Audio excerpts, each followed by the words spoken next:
Assalamu alaikum. We've just entered the month of Ramadan, which is the month of the Qur'an. In fact, Allah subhanahu wa ta'ala only mentions the word Ramadan once throughout the whole Qur'an, where He says, Bismillah ar-Rahman ar-Rahim, Shahru Ramadan alladhi unzila fihi al-Qur'an.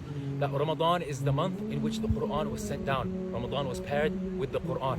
The issue is a lot of people, they have a mindset of just doing a khatma, completing the Qur'an the whole Ramadan. That's good.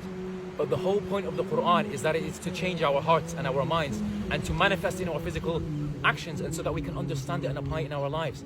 How can we do that if we don't understand the Qur'an? Don't make your biggest concern to just read as much of the Qur'an as possible. No, make your concern to understand what you're reciting. Abdullah ibn Abbas, he said a very beautiful statement. He said, اقرأوا القرآن وقفوا عند عجائبه وحركوا به القلوب ولا يكون هم أحدكم آخر الصورة. Read the Qur'an. Abdullah ibn Abbas radiallahu anhu, he said, and حركوا به القلوب, and make your heart attached to it. Make your heart contemplate it. Pause at the interesting parts of it. Ask yourself, what does this word mean? What does this verse mean? What is this surah talking about?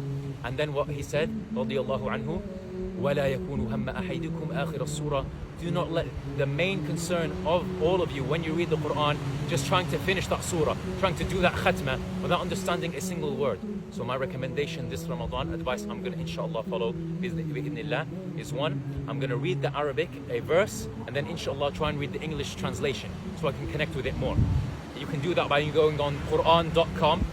I'm not sponsored by them, but it's a very good website. You can also download the Qur'anly app, as you guys can see here on the screen, and read verse by verse in Arabic and then English.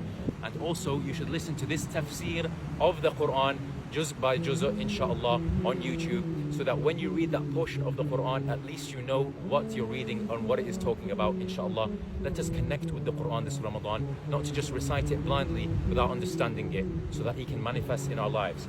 And the final thing I will say is, remember, the Sahaba only had one book, and that was the Qur'an. And they were the best nation to walk the earth, because they actually understood it and applied it, not just recited it nicely and didn't let it enter their hearts. Assalamu alaikum.